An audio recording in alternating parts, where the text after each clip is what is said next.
جی السلام علیکم اسٹوڈینٹس، کیسے ہیں آپ؟ امید ہے کہ رمضان مبارک کے پہلے دونوں روزے آپ کے بہت اچھے گزرے ہوں گے۔ ہم پاکستان اسٹڈیز کے اندر مختلف چیزیں پڑھ رہے تھے، اور اس وقت جو ہم موضوع پڑھ رہے ہیں وہ ہمارے پاس ہندوستان کے اندر جو تحریک ہے وہ تیز ہو چکی ہوئی ہے۔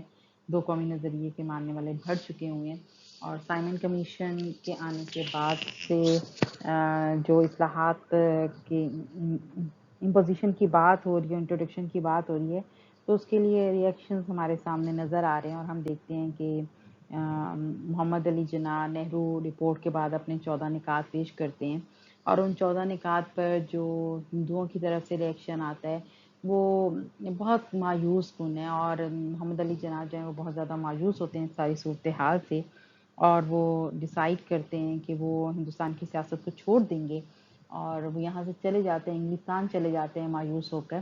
تو ہندوستان میں جو آل انڈیا مسلم لیگ ہے اس کی قیادت جو ہے وہ پہلے دو حصوں میں بڑھ چکی ہوئی ہے، ایک سر شفیع لیگ اور ایک سر ڈاکٹر محمد اقبال کی سربراہی میں۔ تو ان لوگوں کے اختلافات ابھی جاری ہیں، لیکن مین وائل مسلم لیگ کے سالانہ اجلاس کا وقت ہو جاتا ہے، اور اس سالانہ اجلاس سے خطاب کے لیے جو ہیں پریزائڈ کرتے ہیں علامہ اقبال، اور وہ جو آل انڈیا مسلم لیگ کا سالانہ اجلاس ہے وہ ہوتا ہے الہ آباد کے اندر، اور الہ آباد کے اس مقام پر انہوں نے کیا نام ہے ان کا، سوری، ڈاکٹر اقبال جو ہیں انہوں نے یہاں پر اپنی تحفظات کا ذکر کیا، اور جو قائد اعظم محمد علی جناح کے جانے کے بعد جس طرح سے مسلم لیگ انتشار کا شکار تھی، اور جو محمد علی جناح کے جانے کے بعد جو خلا تھا اس کو پور کرنے کی پوری کوشش بھی کی، اقبال نے مسلسل قائد اعظم محمد علی جناح کو بلایا کہ وہ واپس آئیں، کیونکہ قائد اعظم کے تدبر، ان کی فہم و فراست نے کا جو ثبوت تھا جو انہوں نے پیش کیا تھا، اس سے قائد اعظم کی شہرت پر چار چاند لگا دیے تھے۔ تو سارے لوگ چاہ رہے تھے کہ کچھ نہ کچھ ایسا ہو جس سے ہم دیکھ سکیں کہ ہندوستان کی سیاست میں مسلمان اپنا ایک کردار ادا کر سکیں۔ تو ہم یہ دیکھتے ہیں کہ علامہ اقبال جو ہیں he preside the Muslim League session in Allahabad and in the United Provinces, as well as for the session in Lahore in 1932. Uh, Onwards in this Allahabad address, Allama Iqbal delivered his speech and said that Muslims want independent states, or there is no possibility for the Indian Muslims to live together with Hindus. So he decided to move ahead. تو یہاں پر ہم دیکھیں گے کہ جو علامہ اقبال ہیں وہ اپنے خطاب کے اندر جو ہیں باقاعدہ طور پہ یہ کہتے ہوئے نظر آتے ہیں کہ ہمیں مسلم اتحاد کی ضرورت ہے، اب ہمیں ضرورت ہے کہ ہم یونٹی کی طرف چلیں، ہم کوشش کریں کہ ہم نے کس طرح سے اپنے ملک کے کام کے لیے کام کرنا ہے اور ملک کے مفاد کے لیے کام کرنا ہے۔ تو یہاں پر ہم دیکھتے ہیں کہ علامہ اقبال جو ہیں وہ کہتے ہیں کہ personally I would like to see the Punjab, North Western Frontier Province, Sindh and Balochistan amalgamated into a single state, self-government within the British Empire or without the British Empire. The formation of a consolidated Northwest Indian Muslim state appears to me to the final destiny of the Muslims, at least of Northwest India. تو یہاں پر ہم یہ دیکھ سکتے ہیں کہ جو علامہ اقبال ہیں وہ کس طرح سے مسلمانوں کو ریپرزینٹ کر رہے ہیں، اور وہ کہہ رہے ہیں کہ مسلمانوں کو اپنے لیے ایک الگ وطن چاہیے، اور اس وطن کے اندر وہ اپنی مطابق زندگیاں گزار سکیں، اور یہاں پر وہ چاہتے ہیں کہ ہندوستان کے جو مسلمان ہیں ان کو ان کے مفادات کے مطابق زندگی گزارنے کا پورا حق ملے۔ علامہ اقبال جو ہیں اس اجلاس کے اندر جب صدارتی خطبہ کہتے ہیں تو آپ نے کہا کہ اب انڈیا ایک بر صغیر ملک نہیں ہے، یا مختلف مذاہب سے تعلق رکھنے والے لوگ ہیں، مختلف زبانیں بولنے والے لوگ رہتے ہیں، مسلم قوم اپنی جداگانہ مذہبی اور ثقافتی پہچان رکھتی ہے۔ اس کے ساتھ ساتھ انہوں نے یہ کہا کہ میں مغربی جمہوریت کا سخت مخالف ہوں۔ جمہوریت ایک طرز حکومت ہے کہ جس میں ہندوؤں کو گنا کرتے ہیں، تولا نہیں کرتے۔ یعنی کہ محمد علی جو سوری ڈاکٹر اقبال جو ہیں، علامہ اقبال ہیں، وہ بڑی ڈفرینٹ سوچ کے ساتھ چل رہے ہیں، اور وہ کہہ رہے ہیں کہ مجھے یہ مغربی طرز کی جمہوریت پسند نہیں ہے جہاں پہ لوگوں کو گنا جاتا ہے، لوگوں کا بلکہ لوگوں کی جو صلاحیتیں ان کو نہیں دیکھا جاتا، تو آئی ایم اگینسٹ اٹ۔ اس کے ساتھ ساتھ جو بھی میں نے اسٹیٹمنٹ پڑھی ہے جس کے اندر علیحدہ مسلم ریاست کا تصور ہے، تو اس میں انہوں نے ہمیں کہتے ہیں کہ اقبال نے خواب دکھایا اور قائد اعظم نے پورا کر دکھایا، تو یہ وہ خواب ہے جو انہوں نے کہا کہ میں چاہتا ہوں کہ پنجاب، شمال مغربی سرحدی صوبہ، سندھ اور بلوچستان ایک ریاست میں مدغم ہو جائیں۔ مجھے ایسا دکھائی دیتا ہے کہ برطانوی حکومت کے اندر رہتے ہوئے یا باہر خود مختاری کا اصول اور شمال مغربی علاقوں میں مسلم ریاست کا قیام مسلمانوں کا مقدر بن چکا ہے، ٹھیک ہے۔ تو یہ اس ساری اسٹیٹمنٹ کی ٹرانسلیشن ہے جو انہوں نے یہاں پر کی کہ personally I would like to see the provinces of Punjab, یہ میں سارا حصہ جو ہے نارتھ ویسٹ کا، پنجاب کا، سندھ اور بلوچستان کا پاکستان کی ریاست کے اندر دیکھ رہا ہوں۔ اچھا، میں نے آپ لوگوں کو جو انیشیل لیکچرز تھے اس میں بتایا تھا کہ سر سید احمد خان کی طرح اقبال بھی جو تھے دو قومی. So we were discussing that what was the significance of sorry, Khutbah Allahabad.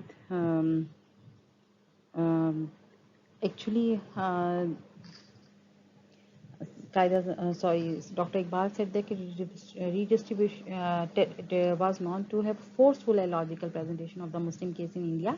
His address raises the awareness: why should Muslims to be treated as a political entity rather than a minority?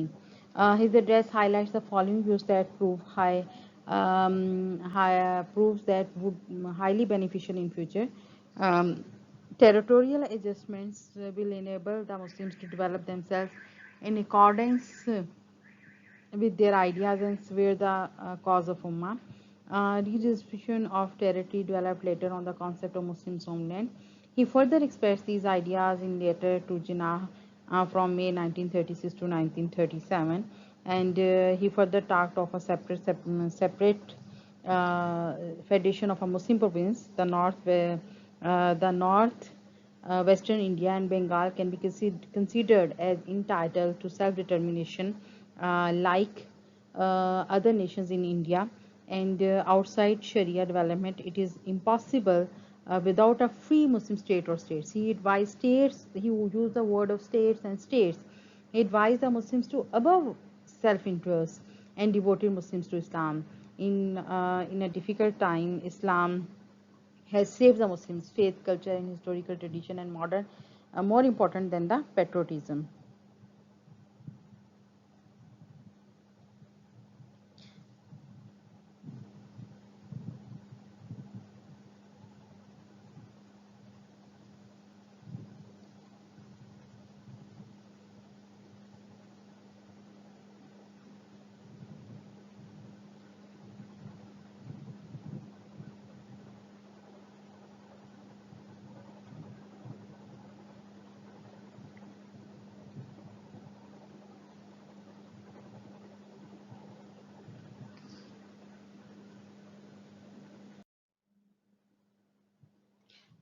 Allama Iqbal was relevantly very different ideas about the concept of Islam, and he said that we should work on the unity of Muslims, and we should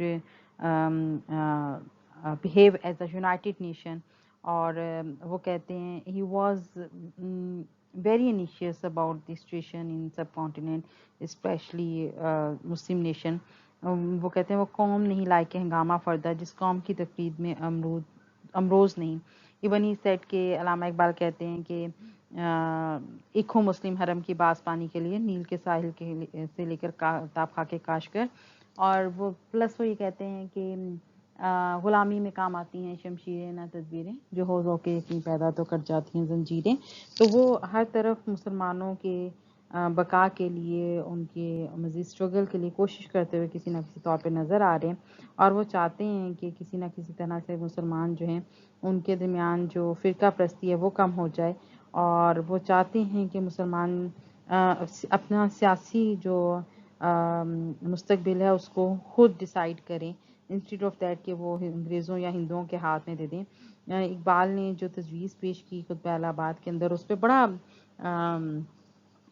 harsh قسم کا reaction آیا ہندوؤں کی طرف سے، اور وہ بڑے ناراض تھے ہندو اس بات پہ کہ، اور وہ کہہ رہے تھے کہ اقبال نے یہ خواب دیکھ کے ہندوستان کے مسلمانوں کو بڑے خطرناک مسلمان بنا دی ہے۔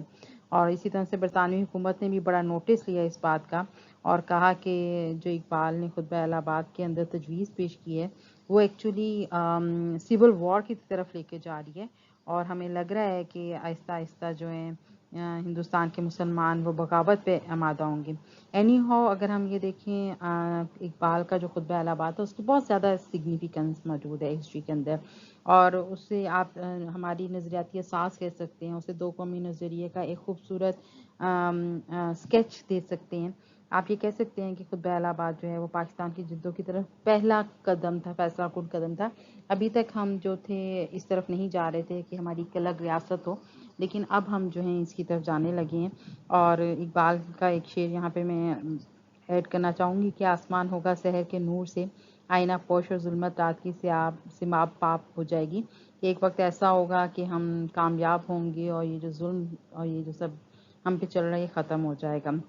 اینی ہاؤ 1930 کے خطبہ الہ آباد کے فوراً بعد ہم یہ دیکھتے ہیں کہ سائمن کمیشن جو وہ واپس جا چکا ہے، اور اس نے جا کے انگلینڈ میں رپورٹ کیا برطانیہ میں کہ ہندوستان کے ہندو اور مسلمان اور وہاں کی جو سیاسی جماعتیں ہیں وہ کوئی بھی کنسنسس نہیں کر پا رہی ہیں، سو آپ ان کو یہاں بلایا جائے، ناکام ہو چکی ہوئی ہیں۔ سو برطانیہ کی جو وائس رائے تھی اس نے فیصلہ کیا کہ جو برطانیہ کے اندر راؤنڈ ٹیبل کانفرنسز بلائی جائیں، اور وہاں پہ پہلا جو کانفرنس تھی وہ جو ہے ہیلڈ ہوتی ہے 1930 کے اندر، اور یہ 3 کانفرنسز ہوتی ہیں 1930 سے 1932 تک۔ پہلی میز کانفرنس جو ہوتی ہے وہ 12 نومبر 1930 کو ہوتی ہے، اور اس کانفرنس میں شریک نمائندوں کی تعداد جو ہے وہ اس میں 72 کل جو تھے ممبرس جو ہوتے ہیں وہ شامل ہوتے ہیں۔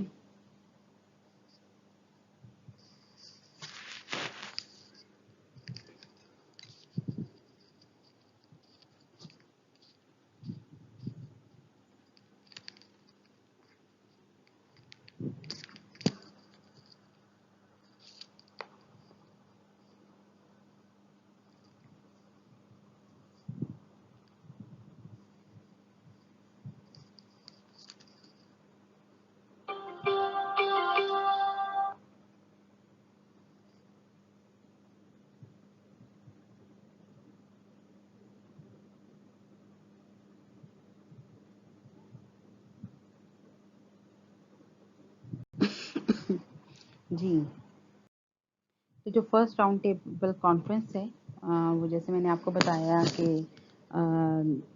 جو برطانیہ کے پرائم منسٹر ہیں ریمسے میکڈونلڈ، ان کی سربراہی میں ہوتی ہے، لندن میں ہیلڈ ہوتی ہے ہاؤس آف لارڈ کی گیلری کے اندر۔ یہاں پہ 8 برٹش پولیٹیکل پارٹیز کے 16 ڈیلیگیٹس موجود ہیں، اور 58 political leaders from British India and 16 delegates from princely states ہیں۔ ان ٹوٹل 74 ڈیلیگیٹس ہیں جو کہ آئے ہیں اس کانفرنس کو اٹینڈ کرنے کے لیے۔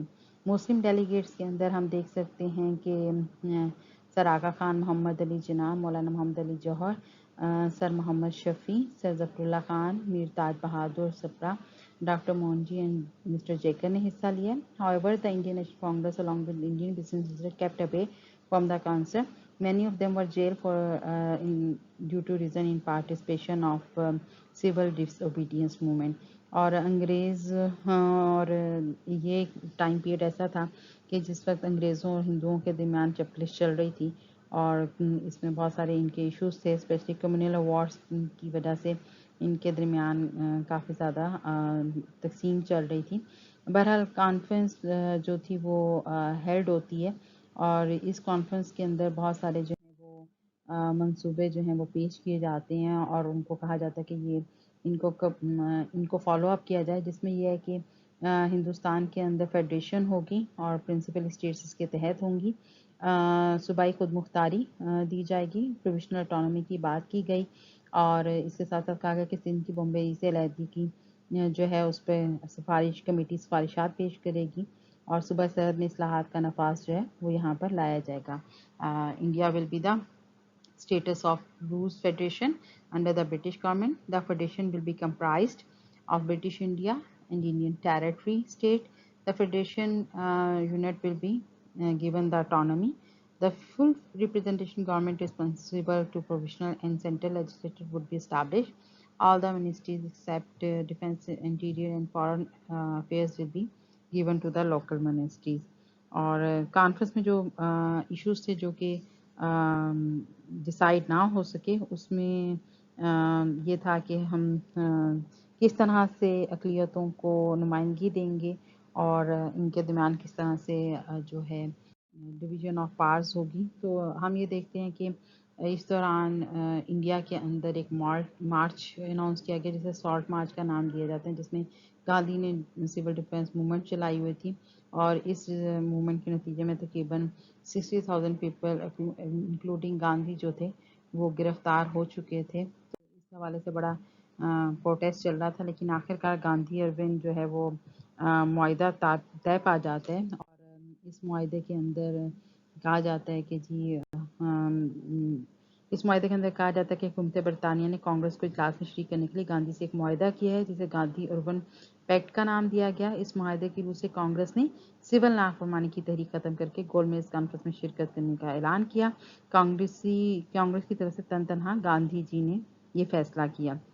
مسلم لیگ کا وفد بھی اس میں شامل ہوا اور جو راؤنڈ ٹیبل کانفرنس کا سیکنڈ فیز تھا اور کمیٹیوں کی تشکیل دی گئی. گاندھی نے ہندوستان کو کسی بھی قوم کی اقلیت ماننے سے انکار کر دیا اور انگریزوں پر یہ واضح کرنے کی کوشش کی کہ کانگریس بڑے صغیر کے تمام لوگوں کی واحد جماعت ہے. انگریزوں کی آمد سے قبل تمام لوگ مل جل کر زندگی بسر کرتی تھیں، سو انگریزوں نے جو نفرت پیدا کی ہے وہ انگریزوں کے چلے جانے سے ختم ہو جائے گی.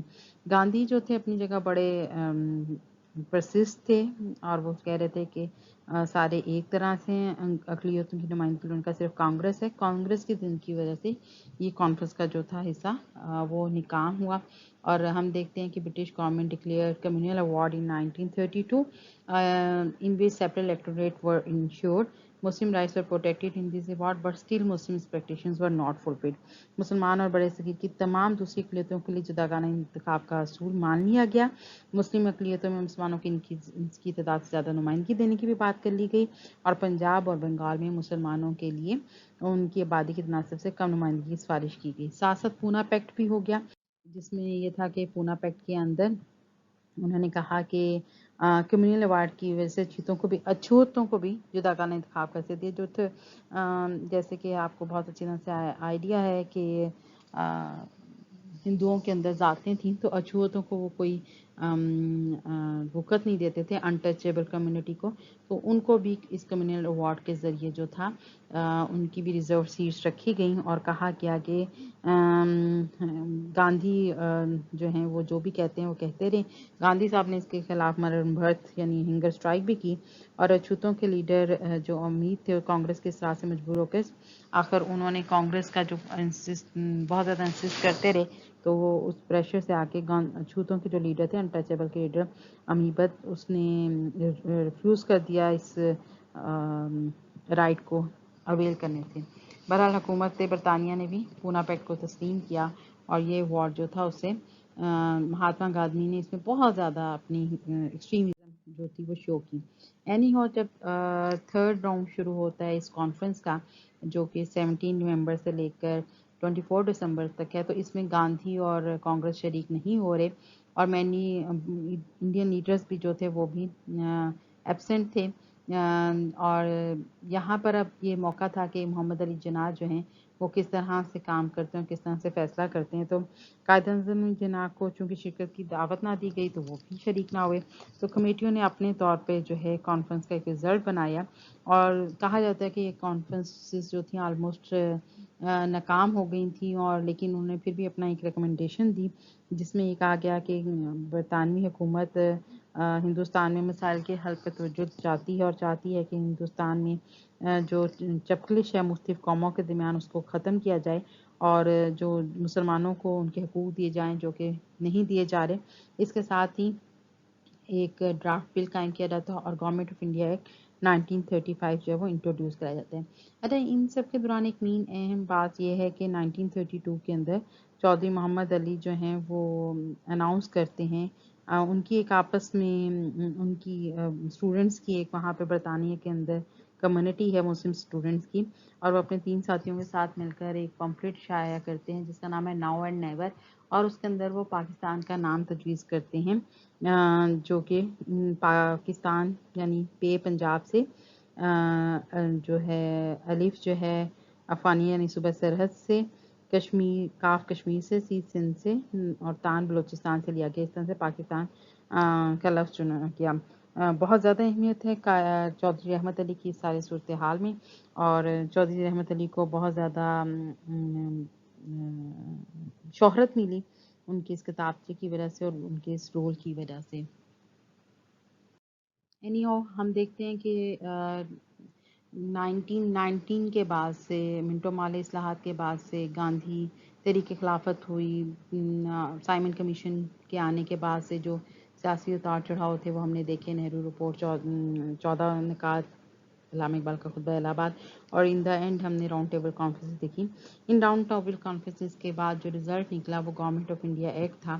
اس ایکٹ کے کچھ سیلین فیچرز ہیں جو کہ ہم یہاں پہ دیکھتے ہیں کہ اس ایکٹ کے اندر انہوں نے کہا کہ the act proclaimed a bicameral legislature. The one house of the assembly was called the Indian Legislature Assembly, and the other house was the Council of State. The Council of State was upper house, that was a permanent body, and that could not be dissolved like the lower house of the parliament.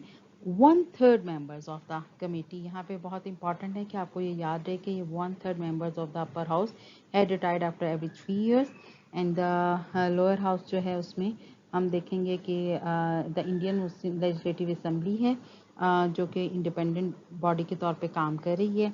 اور اس کے ساتھ ساتھ ہم دیکھیں گے کہ legislative had not control under the legislative act, کے اس act کے تحت وہ کوئی اپنا رول پلے نہیں کر پا رہے ہیں. تو یہ بہت امپورٹنٹ چیزیں ہیں کہ آپ کے پاس ایک ہاؤس ہے جو کہ آپ کو نظر آتا ہے, ہاؤس آف یہ دا کونسل آف اسٹیٹ ہے, ٹھیک ہے,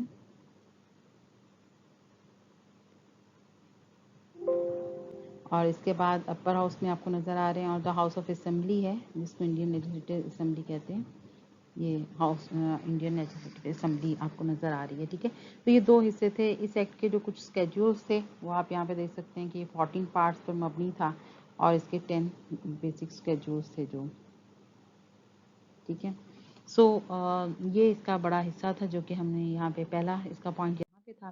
دوسرا یہ تھا کہ as regards to the federal budget, it was consisted of 2 parts. One part consisted of a non-votable part of the budget that was 80% of the whole budget, and this part of the budget could not be discussed or amended in the legislature. The other part consists on 20% that can be discussed. The provinces were given more authority and power, and the first time the provinces was made separate entity. This is very important. یہاں پہ یہ بہت important ہے کہ ان کو separate entities کے طور پہ introduce کرایا گیا. اور the government of India in the center and the governors in the provinces were given special rights and privilege in case of emergency situation. Both governor general and governors enjoyed unlimited powers, and their authority could not be challenged in any institution. Governor generals کو کافی اختیارات دیے گئے, governors کو provinces کے اندر اختیارات دیے گئے, اور ان کو بے شمار جو اختیارات دیے ان کو کوئی چیلنج نہیں کر سکتا تھا. Under the Act of Federal Court was established. The court was consisted of Chief Justice and 6 other judges. After the age of 65, the judges of Federal Court had to vacate the seat. However, any judge of the court could leave his seat before the age of 65. The court could interrupt the Constitution, and if Governor General needed any help regarding the Constitution matter, the court was bound to give advice, but it was totally dependent upon him to accept or reject the advice. Under the Act, the Secretary of the State for India enjoyed the same powers that the other ministries enjoyed under the Act. The Indian Council that was created to help him is abolished under the Government of India Act 1935. The Act of 1935 failed to win appreciation from various sectors. Both the Muslim League and the Indian National Congress expressed their dissatisfaction over the Act. Hindu leaders Madan Mohan greatly criticized the Act of Pandit Jawaharlal Nehru and on the emergency rights of Governor General and Governor that this Act was a machine that had strong brakes and no engine. Very very very good analysis that کہ ایک ایسی machine ہے جس کا بڑا سارا کام ہے لیکن بریکس بہت زیادہ ہیں, ہر چیز پہ بریک ہے لیکن اس کا کوئی انجن نہیں ہے. Muslim leaders Muhammad Ali Jinnah said the schemes are already rotten, fundamentally bad and totally unacceptable. تو یہ دونوں دھڑوں کی طرف سے بالکل ایکسیپٹیبل نہیں تھا. لیکن بہرحال اس ایکٹ کے تحت ہندوستان میں الیکشنز ہوتے ہیں اور سیپریٹ الیکٹوریٹ کی بنیاد پر ہوتے ہیں. ان الیکشنز کے کیا ریزلٹس نکلتے ہیں ہم انشاءاللہ اپنے نیکسٹ لیکچر میں دیکھیں گے. It's enough for today. If you have any questions or queries you can ask me. Students میں ایک چھوٹی سی بات کہوں گی کہ پلیز پلیز پلیز آپ لوگ پڑھا کرو, سمجھا کرو, otherwise it would be very tough to handle in the end. یہ سب چیزیں بہت مشکل ہو جائیں گی. اللہ حافظ. See you next in next lecture.